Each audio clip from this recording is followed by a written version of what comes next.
following podcast is recorded and produced by Emerge, a media creators co-op, in affiliation with the network at bicbp-radio.com. Question: who is lying to you today? The media? Social media? Big business? Politicians? Actually, it's probably all of them. That led me to create this podcast named They're All Lying to Us.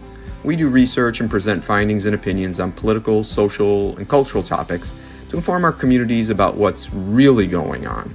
You know, stuff that affects everyday American life. We also invite you to share your voice and help us recreate real-life interactions as they were had in the pre-digital era. I'm your host for these conversations. My name is Andy. Welcome aboard, everybody. It's another edition of They're All Lying to Us, or as we call it for shorthand, Tell Us. Reminder, you can find content and more information about They're All Lying to Us at our website, which is www.lyingtous.com. And that brings us to today's topic. And today's issue that we're going to deal with today is a blog post I put up yesterday that I entitled, "Nobody Screws with the Union Except Republicans." Now, it wouldn't seem to be controversial to say that unions more traditionally support Democrats. Yet, in a curious twist of political fate, Republicans have been making significant inroads with the working class electorate. In fact, recent polling shows Biden and Trump were tied at 47% among union members in 6 key battleground states when those union members were asked who they'd vote for in 2024. They're All Lying to Us wonders, what is behind this? How is it that union workers have abandoned Democrats? Or is it maybe that the Democrats have abandoned union workers? Well, anyways, another question, of course, that we have, because they're all lying to us, is this change an impact of misinformation and disinformation spread via media and social media? So let's get started with a level set on unions and lower wage workers and see what truths we can pull from this mystery. By the way, the title of this article is drawn from the 1996 Arnold Schwarzenegger movie Eraser, in which Joe Vitarelli is the guy. If you go to our website for this blog post, you'll see his picture there, and you might look familiar to you. He played an intimidating union boss, and that's where I got the phrase, "Nobody screws with the union." In any event, let's start looking into this issue with the evolution of unions. So unions have played a significant role in shaping the labor market.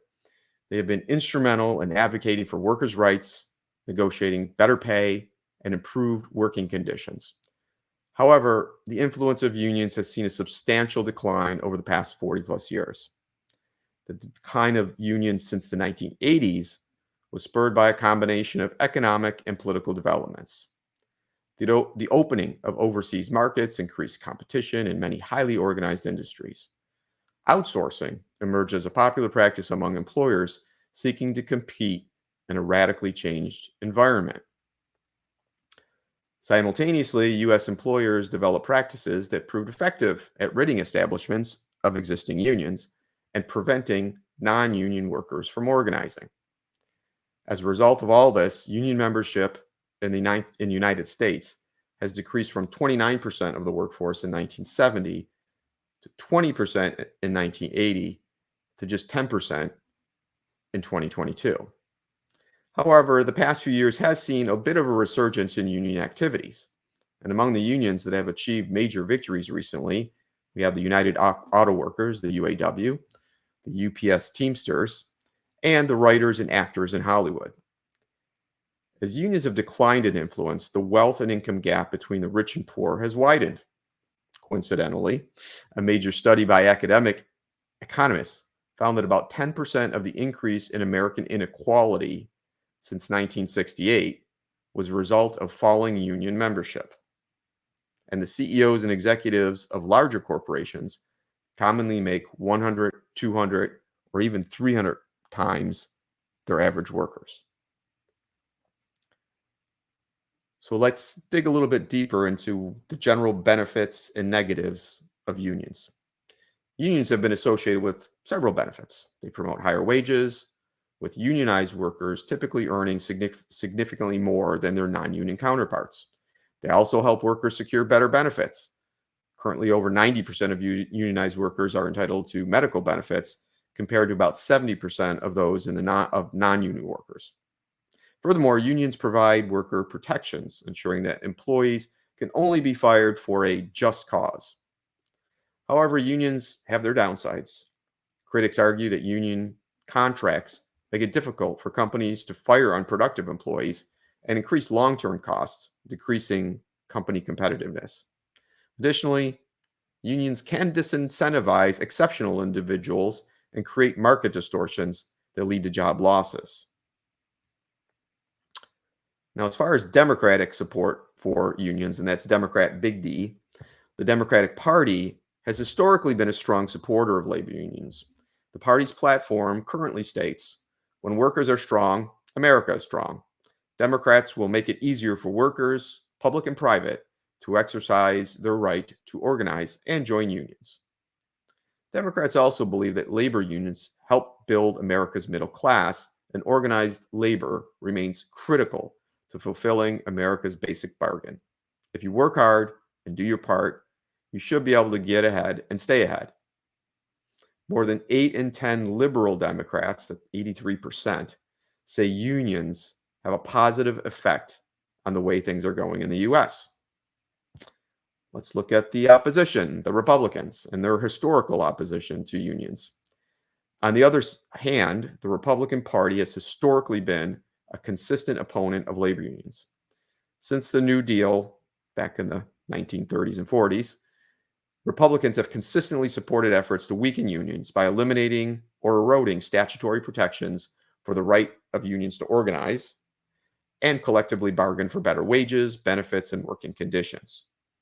In the decades since Ronald Reagan's presidency, GOP lawmakers championed right-to-work laws designed to limit union membership. Even in 2021, congressional Republicans overwhelmingly voted against a bill that would make it easier for workers to form unions. Let's fast forward a little bit to the current Republican leadership and see what their opposition is to unions and pro-worker provisions more broadly. Now, Republican-led states and legislative efforts often stand in contrast to what might be termed worker-friendly policies. Notably, many Republican states have enacted right-to-work laws, which I believe perhaps should more aptly be named right to be a freeloader, as such laws allow individual employees at a union shop to opt out of paying union dues, but still receive the benefits of the union's bargain for position. This prohibition against mandatory dues under these so-called right-to-work laws undermines the financial condition and the bargaining power of unions. Beyond unions, Republicans commonly fight against other pro-worker legislation, such as minimum wage increases. They uniformly opposed a Democrat-led effort in 2021 to raise the national minimum wage from $7.25 an hour to $15 an hour. Though more recently, some Republicans are supporting an $11 an hour minimum wage, basically the current indexed equivalent to $7.25 when it was passed back in 2009. Now, Republican 2024 presidential candidates commonly support those right-to-work laws and oppose unions. In fact, Nikki Haley called herself a union buster, and Donald Trump encouraged union members to not pay their dues, and did not act on a 2016 campaign promise to raise the minimum wage to $10 an hour. So both an anti-union and an anti-lower wage worker sort of approach. Last fall, Senator Tim Scott, who had been running for president, suggested that the striking auto workers ought to be fired. Now, here in Florida, where I live, our governor, Ron DeSantis, also seems to be anti-union and against pro-worker legislation. Here's a few case in points. In 2020, he opposed a ballot initiative to gradually raise Florida's minimum wage to $15 an hour. However, the voters ultimately approved it via a constitutional amendment. Back when Mr. DeSantis was in Congress, he sponsored a national right to work. Remember what I call the right to be a freeloader law. And he also voted to reduce the National Labor Relations Board's funding and opposed prevailing wage requirements for construction workers employed by government contractors. Last May, he signed a Florida bill that restricted unions for teachers and other public sector employees by banning automatic dues deductions from paychecks and letting employees leave a union at any time, among other things. Notably, in this bill that was passed, unions that tend to support Republicans, including those for police officers, firefighters, and correctional officers, were largely exempted from the new restrictions. So why do many union workers not support Democrats? What's going on here? Well, let's take the case example of a UAW worker. Remember, I told you that last fall there was a short strike, and they managed to make pretty good gains with their employers, including the highest paid union workers received an immediate pay increase of 11%, which probably keeps them a little bit ahead of inflation. And they will receive a total pay increase of 25% over the course of the next 4.5 years. Now, there's a two-tiered pay system that was created years ago that workers with less seniority were paid a lot less. Now, under this new provision, that was largely corrected, meaning that those lower paid, lower seniority workers may receive increases of up to 160% of their pay. So the new deal that the UAW workers secured also included cost of living protections, increased 401k contributions, and more paid time off. And they also were able to secure the reopening of a Stellantis plant in Illinois. I always wonder what the hell is Stellantis, but it's the old Chrysler newly named company. So the question for a UAW member is, in light of the anti-union actions of leading Republicans, as we talked about above, why would you support them? Well, let me throw out a few ideas and a few reasons why they might. First of all, they may have other reasons outside of their employment to support Republicans. It could be that they possess the great American trait of fierce independence, and being compelled to join a union just doesn't feel right to them. And the thought of workers joining together in a union smells socialist. What other reasons? Perhaps they believe that unions create a distortion of the free market economy and may reduce broader economic growth that would, in turn, allow for more employment opportunities for them. Another idea is that policy positions which indirectly impact employment opportunities might be at play. For example, there are still memories of NAFTA that was signed by Bill Clinton, but largely negotiated by Republican George Bush, and it was supported by both parties. But that memory of the sucking sound of jobs going to Mexico that was referred to by 1992 and 96 presidential candidate Ross Perot might push union members to support Republicans. Another issue, Democratic weakness on immigration controls might create, functionally, by being weak on immigration, there might create more competition for jobs and reduce American wages. This might explain why Republican support is high, particularly among the building trades unions, where you might find more of those immigrant workers driving down wages. So another reason, current economic conditions might make things difficult for many workers. Inflation on core items like food and housing under the Biden administration, and the Democratic tone deafness saying the economy's great might lead one to give the Republicans a try. Another possible reason, Republicans are better at messaging. It might sometimes be factually or logically challenged, but they find a way to anger working class people by harping on immigration, globalism, electric cars, climate initiatives that ruin American jobs, and elitism associated with raising the minimum wage for fast food workers to $20 an hour in California. And the protest vote against the Democrats might also have support from the far left.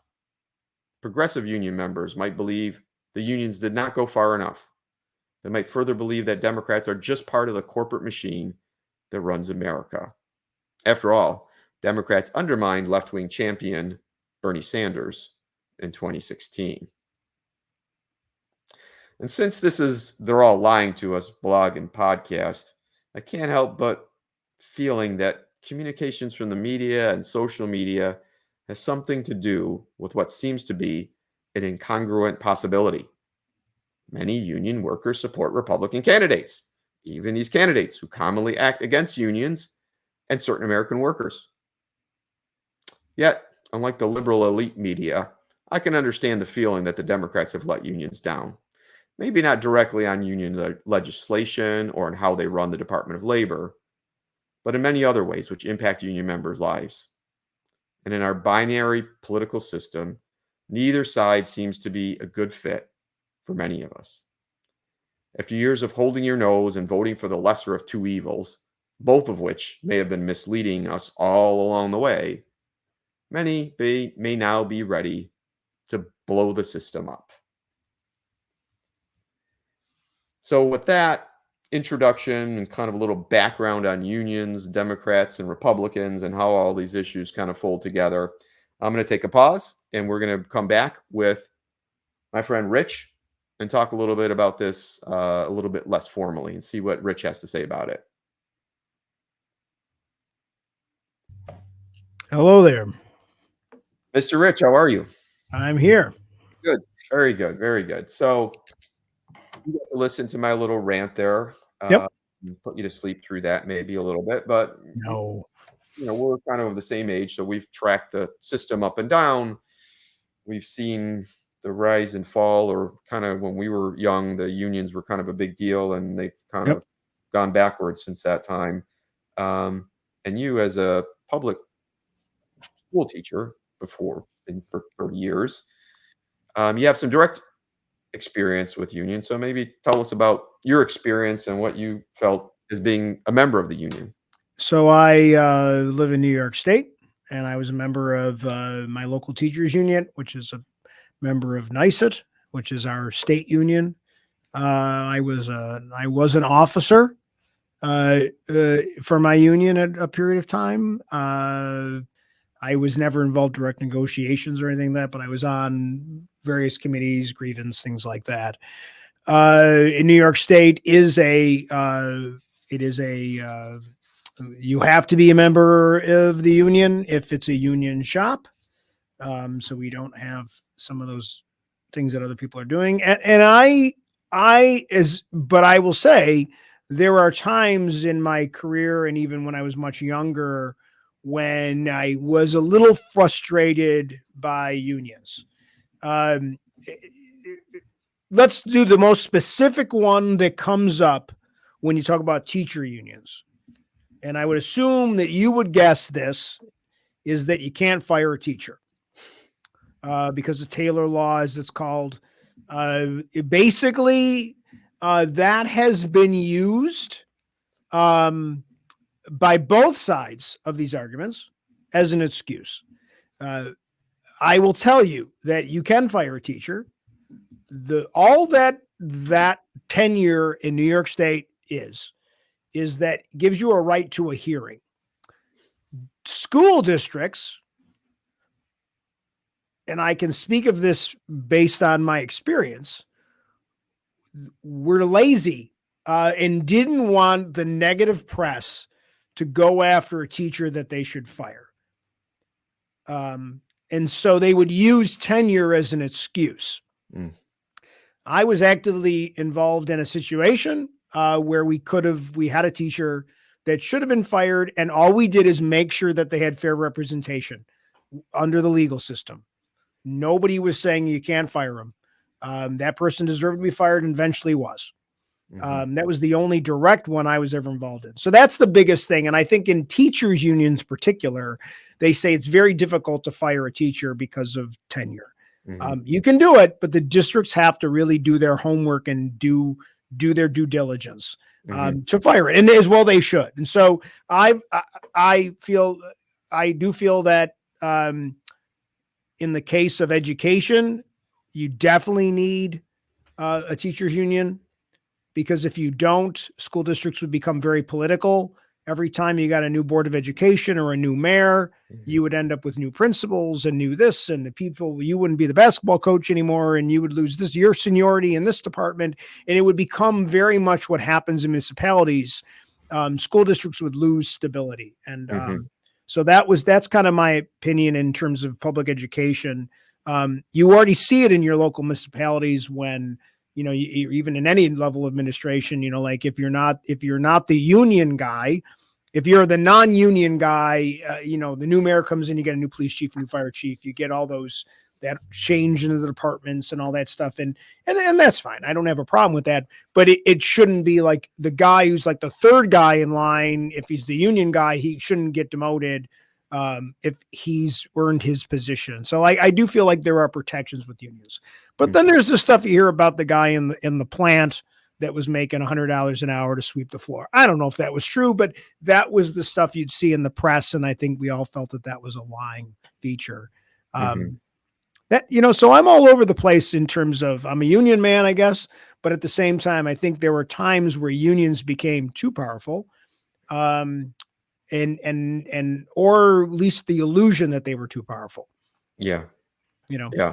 So, yeah, I mean, I have, my experience with the union started from a very young age because I grew up in a union household, and my father was a union officer for, it was the oil, chemical, and atomic workers, because he worked at a factory in Niagara Falls, New York.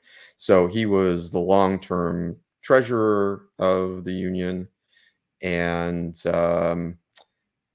I was involved, and I wasn't involved with the union, but, you know, I would go with my father and hang out at the union hall and stuff like that when I was, 10 years old. I went to a few state conventions, union conventions that they had when I was young, and even at one of them, they used to have a lot of the political people come there. So when I was like 9 years old, I shook the hand of Daniel Patrick Moynihan, who was the senator running for senator from New York, and a long time senator from New York. So it's kind of an interesting foray into that universe. But somewhere around, my father had been with that. He stayed with the same employer for about 40 years. Around 1980, there was a strike at their plant.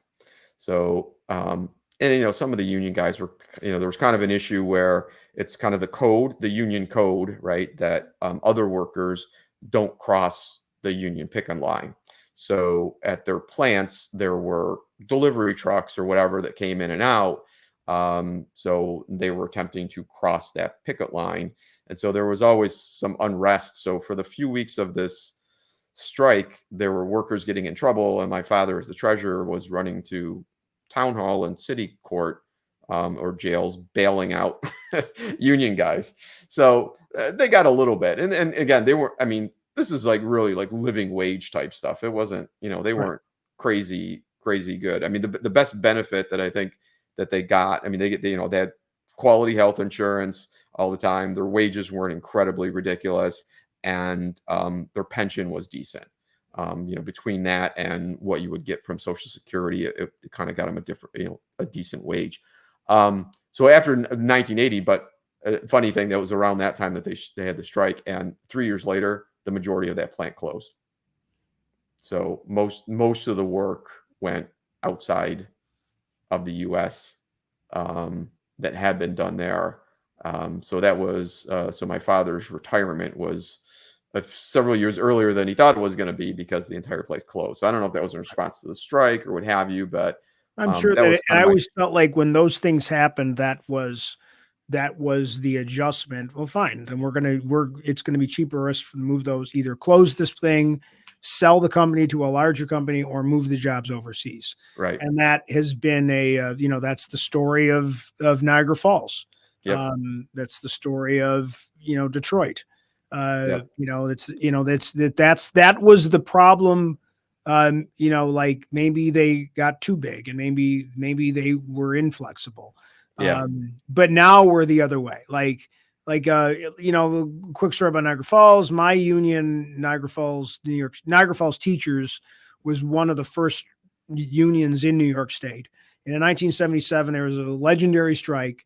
And, you can't strike if you're a public teacher. It's illegal to strike. So you were docked 2 days for every day that you struck.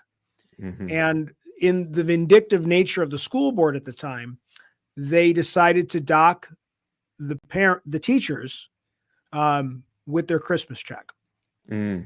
So Niagara Falls teachers for many years would talk about the fact that the distrust of the school board is that, like their lack of respect for the most important employee in their organization was to punish them at Christmas time. They got checks for 12 cents. And that was a mistake that the Board of Education lived with for another 10 years until the superintendent changed. And when the new superintendent came, he understood that he had to fix the relationship between the unions, because there was also obviously, clerical and, non-certified, unions, the carpenters and that stuff. And he went out of his way to establish good relations with the unions, which led to a long period of prosperity, and the district did well. And it wasn't like we were, making $1 zillion, but he came up with ways to making sure that he was fair and that there were rights, and the union negotiated, and we lived off that. We got extensions off that contract for most of my teaching career because it was that good of a contract that was good for both sides. So they can do it, and then, but others places they settle because they have to. And then they did that. They pull that thing where, oh, well, we're closing now. And it's one of those things, Well, it's interesting how the unions, they're more common. I think it was like 6% of private employer entity of the union population in the U.S. is what 6% is 6% of private employers, right? And like 29%, I think, was the current figure for public employees that are part of it. Part of it is, I mean, I guess the government's more willing to deal with that, and they're not going to move the jobs overseas, so there's no threat of that happening, right? So that's kind of, and if you pull back to kind of the 30,000 foot view of what's going on with this, that's what I underscored. One thing that I talked about was that the CEO pay is so ridiculous, and I think another thing that when I looked up some things, like, well, if so I looked up this situation where if two people, a family of 4, and if there's 2 working adults, say a husband and wife, or 2, the spouses are both working at a full-time job and they make $10 an hour. So that roughly is about a $40,000 a year gross. But at that wage for a family of 4, they still may qualify for some public benefits like food stamps. Right. So the wage doesn't even pay for kind of the basic necessities. Well, if you look at the chart that I saw today when I looked at it quickly, and I've seen this chart before, or versions of this chart, the decline of union membership with the decline in average pay for household at the same time that at a much higher rate that the pay for a CEO went up. Right. Like the graphic is alarming, and we all know that CEOs make too much money, and but that's because they're able to provide their, the shareholders, and that's kind of what it's gotten to, and I think that's kind of why you're seeing this turnaround with unions, where unions are starting to come back stronger. Many states, you're non-industrial union type things, like, municipalities, like they're fighting for more rights and they're striking more, and they're demanding, a better wage, when it's gotten to, and it hasn't, like, salaries have not kept up with inflation. Right. Unions Especially lately. used to make sure that that the annual, if inflation was 3 or 4%, then the salary when they would negotiate the contract they would go 3 or 4%, and that's kind of fallen off, and so everything else has gone up by whatever inflation's been, and obviously significantly more, but salaries have not gone up significantly. And they were told, well, the union this and the union that, and blah, blah, blah, blah. And that's that. I think that was, again, a lot of information coming from media, and Yeah. movies, even movies kind of have had a weird thing towards unions in recent years. Like, kind of, it's a weird thing. And look what happened even in the writer's strike, like in Hollywood. And what's great about like what happened in Hollywood, with the writer's strike, as well as the actor strike, as well as the strikes that happened up in Detroit last year, and where Biden showed up and was present, and I don't think that's why that settled, but like, I think that exposure, that is 3 strong unions, like big unions. I do think that is going to have an effect on more people willing and seeing the importance of these unions. So maybe unions are starting to make their comeback. Yeah. Like I said, I don't know. You get the sense that maybe unions just need to be a little bit different. That I think we need it in some ways, to balance this playing field. And for a while I worked as an attorney. I did the immigration law part, but I worked for a big labor and employment law firm, and it's no secret that a lot of their work was working for companies that were trying to prevent unionization, right? Or dealing with existing unions and helping with negotiations. But a big part was more about stopping the unions from coming in and forming.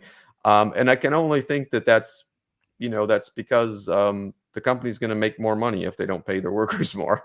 I don't think they're doing it for that. And it kind of strikes a nerve with me that our soulless corporations, that kind of own us, and the American corporations on top of it, Right. they not only have no soul, they in large part seem to lack any sense of being American. I looked at Starbucks. Yeah. And there was a thing. Well, actually, I was away, and it happened to pop up on my phone, and about how much money Starbucks made last year, and what they pay their workers. And if they gave everybody like a $4 or $5 raise, they were still going to make something like $10 billion.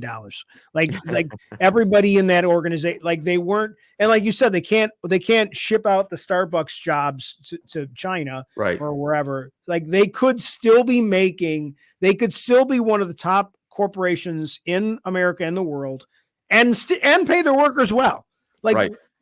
And then, but it's the funny thing around here is, after COVID, and I don't know if you probably hear it down where you are too, is like every time I talk to a guy who owned a business, and these are small businesses, these aren't big businesses, but it's like that, well, like nobody wants to work anymore. And my mother hit me with that. I heard that nobody wants to work anymore. I said, well, I think nobody wants to work somewhere where they're not getting paid very well anymore, because they can't afford it. Like, I know young people that are working 2 jobs just to pay their rent. Right. And when we were in high school, our teachers all had summer jobs. Yeah. Right. They all had summer jobs. Yeah. They had to. They worked in construction. They worked at the bridge. They worked tourism, because they didn't make enough money before those big union contracts. And that's, at some point, I'm sorry, like there should be a living wage. I don't know if I agree with I don't know if I agree with like some of the levels they talked about with the minimum wage, what it should be. But I feel like if you are a professional, some type of organization, there should be some, like, you get a master's degree and you're still making, I know corporations are going to have to adjust, because they ultimately somebody's going to have to say, like, we can't keep anybody in this organization, because we don't pay them well, And Well, I just thought the having most like, important, when you talk about those Hollywood actors, I thought one of the most important things that the writers got was keeping the AI out of it. right. Right. So now it's man versus it's not only how much they're going to pay you, it's man versus the machine. Right. And You know, they don't make a lot of money. I know writers in Hollywood. I mean, I know people that live out there. I know actors. And like we all think, well, every actor is Johnny Depp or something like that. Like, no, that is 4%. When you think of the actors that make significant money, I think the statistic is it's 4 or 6% of are the ones that you think of. Like when you think of all the actors that you know, that only represents 4 to 6% of the entire industry of actors. The rest of the actors are making what everybody else makes. right. You know, and they need to get that one job just to get their health insurance within their union. And then also, but then what they did is, you know, in that case is corporations get very good at this, that's why that strike went as long as it did, because they web series pay was nothing. And that was still in place. So when streaming came along, well, we don't have to pay you for streaming. Right. We only have to pay you if it's on like TV or if we sell a VHS. And that was like, well, nobody's buying those anymore. Like, and you're making, there was they were talking about some of the actors that were on some of the shows that everybody was watching on Netflix, and those actors were getting nothing off of those because they didn't qualify, because it wasn't it's a web series, and the way the money works. And it's all these old contracts that aren't keeping up with technology. And that's not just in entertainment, that's across the board. Yeah. And that's why I think you're seeing that growth of unions. Well, that's why I think maybe the new, this is why I don't understand the pure opposition to unions, I think is kind of a bad idea. But maybe unions kind of need, one of the things that unions may have to be more flexible is about wage scales, and not solely rely on these seniority-based systems, and allow the employers more flexibility and things like that. And maybe, more of what the unions should be able to address are, kind of like base pay, starting pay, and those kind of things, and some other pay-driven feature. But I think they're going to have to allow the employers more discretion to be able to do things like, with your teachers, and whether they can get fired, and whether they can get paid more for outstanding work, and those kind of things, or get paid less for bad work. It would seem like they talk, and there's funny things, like they talk about merit pay a lot in a lot of these, and that's always a big thing that they always try to go to. And I always laugh about the merit pay one, was how do you like let's assume you were taking, English, you're an English teacher. Mm-hmm. And I guess we could apply this to anything, but if you're an English teacher and you're teaching 11th grade, and that's the year they take the test, they didn't learn English that year. They've been learning English since second grade. We're not learning it. Like theoretically, or, whatever, like they've had English teachers all along. Right. And now the guy in 11th grade is the guy that's going to get docked. Right. Because maybe the guy the year before him stunk, and we had some bad teachers when we were in high school. So what's going to happen with those things is and this is just education. I know this is just one very, very small sector, but all of those things are things that come up, and nobody wants to well, wait a second. Is it, how do you, so then what they did was in New York State, when they started the No Child Left Behind Act, is then they put it across the board. So then everybody was, so then it's well, that's not fair either, because I'm doing a good job, but if the district I happen to work in stinks, I'm going to get docked, and I'm doing my job. So it's one of those things, I don't know the solution because it is so complicated. Right. And not to mention the fact that maybe the parents don't make the kids go to school. Like that was happening during COVID. I remember one of my daughters when they were, I don't know, maybe like in like middle school, like 6th or 7th grade or something like that. And here in Florida, and the one teacher was complaining. I think they were doing some standardized state tests or something like that. And the one teacher was like, "Oh my God, if everybody doesn't do well enough, I'm not going to get my $5,000 raise or something." She made some comment to the kids or something like that. Unfortunately, you know what happens when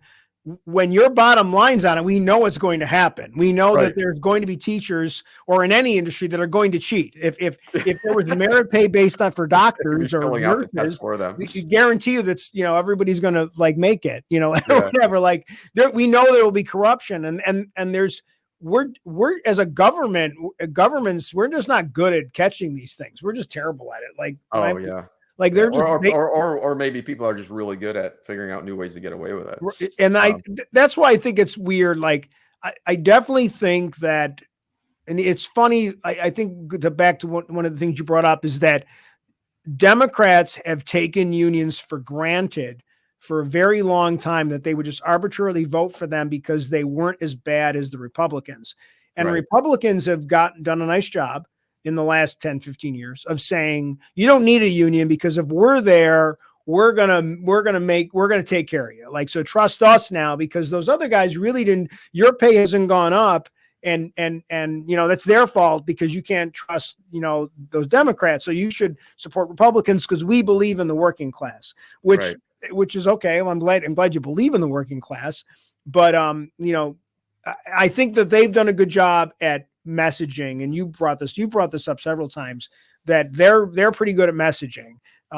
Whether the message is accurate or not, that's neither here nor there. They're very good at that marketing, what they think, and some people and enough people are probably frustrated by, you know, the other group, you know, that.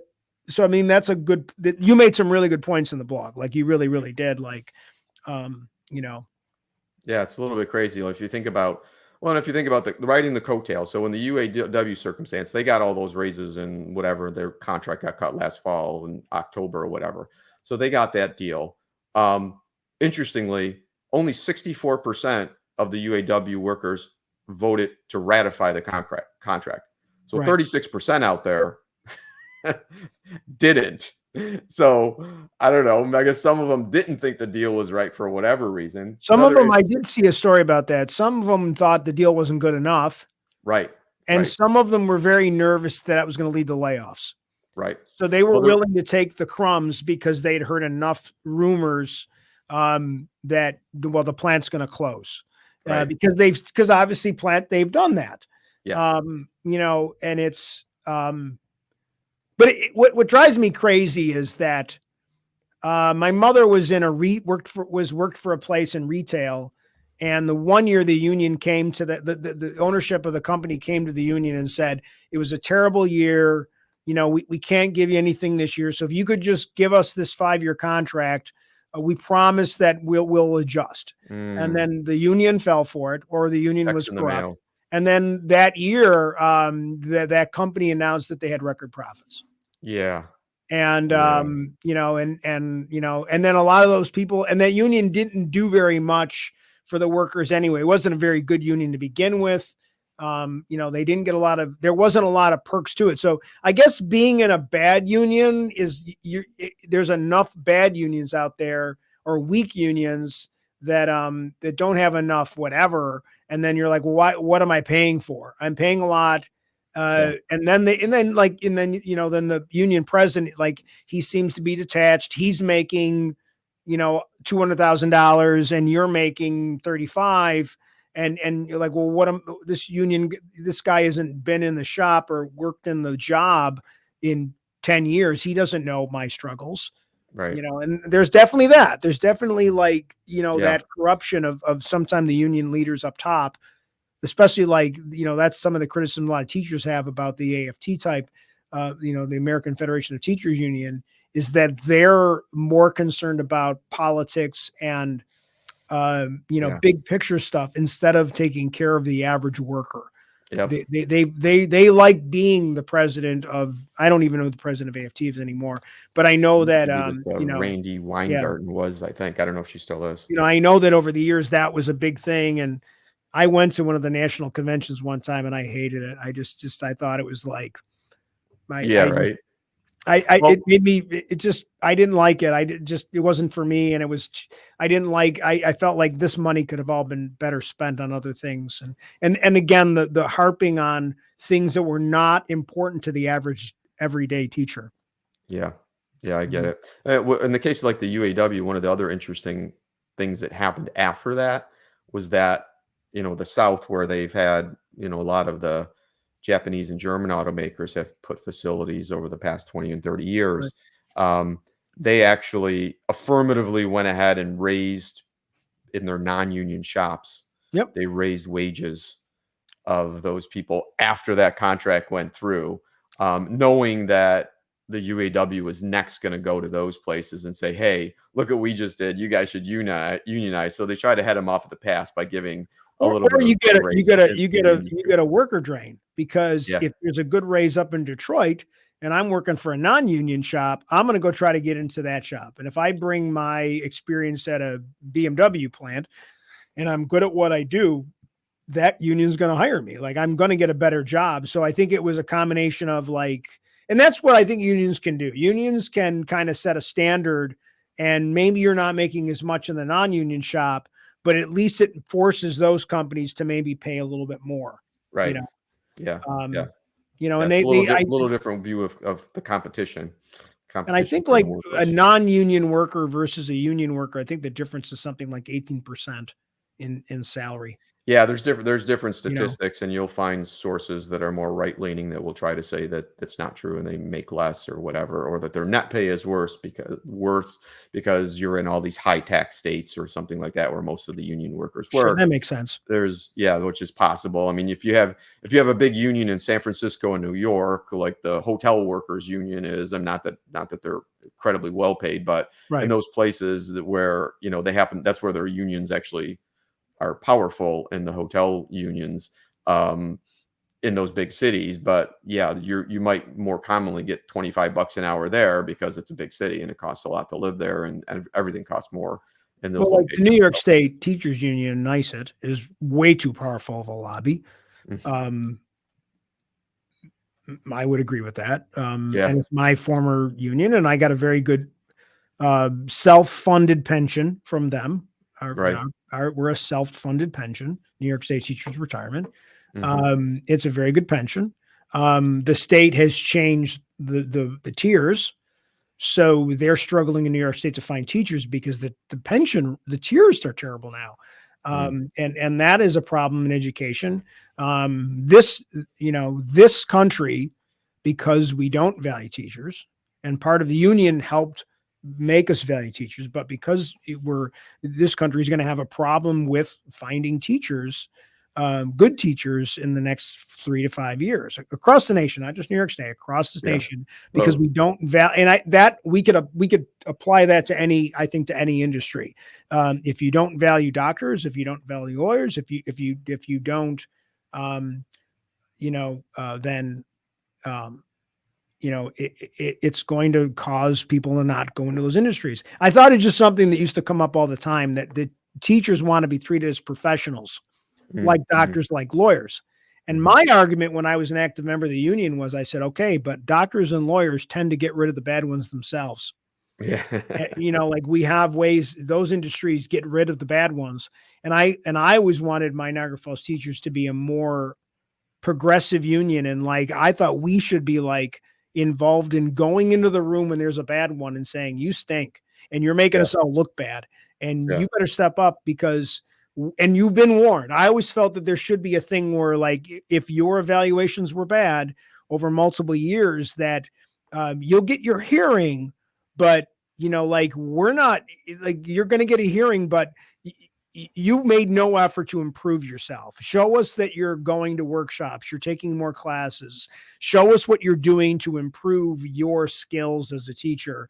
And if you don't, then we don't feel the need to protect you anymore. And I got a lot of pushback from the older teachers that were the ones that got a 12-cent check on Christmas morning.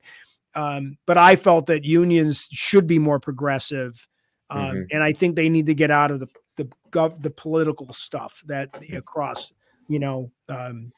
unions get too political sometimes. So I don't think they should be allowed to endorse candidates.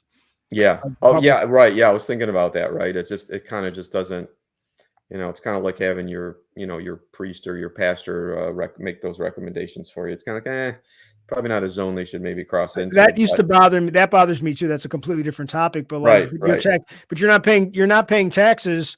So the minute you start endorsing a political candidate, then you've become political. So you know what? You can start paying property taxes on that church, because or when a politician shows up at a church and does a rally on their campaign, that drives me crazy. I'm like, they should not be in there.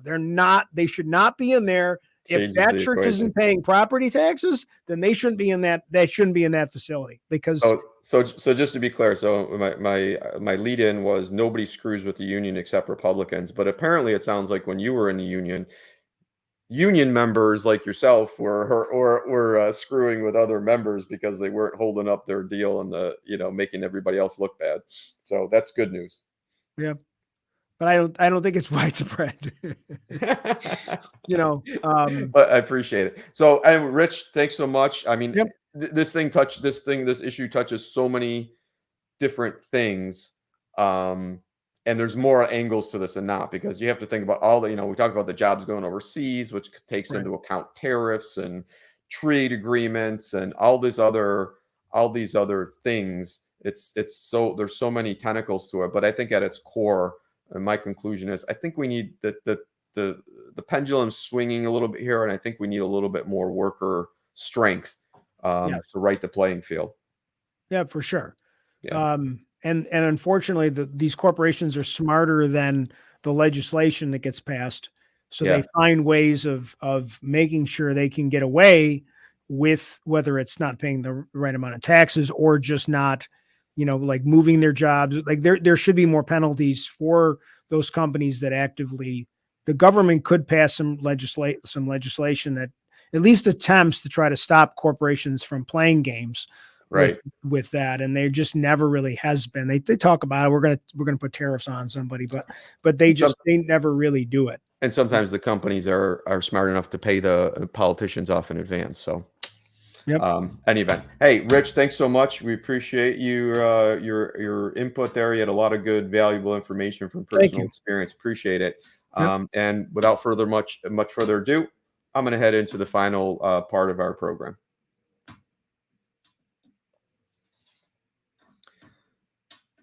So, in conclusion, we talked a lot about the unions today. We started off with kind of this look of, this discussion of why it is that Democrats are losing support of union workers and Republicans are gaining them. And I came down at the end of my little individual session with some people just want to blow the system up. Well, I say, rather than blowing the system up, how about we try a bit more support for unions? Now, I grew up in a union family firmly dedicated to voting for the Democrats, largely due to their union membership. While I have grown more skeptical of the Democrats as they have drifted a bit, I still believe that unions can be a force for good for workers and good for America. We have spent the past 40 years reducing unions. Over that time, trickle-down economics has seemingly only made the rich richer.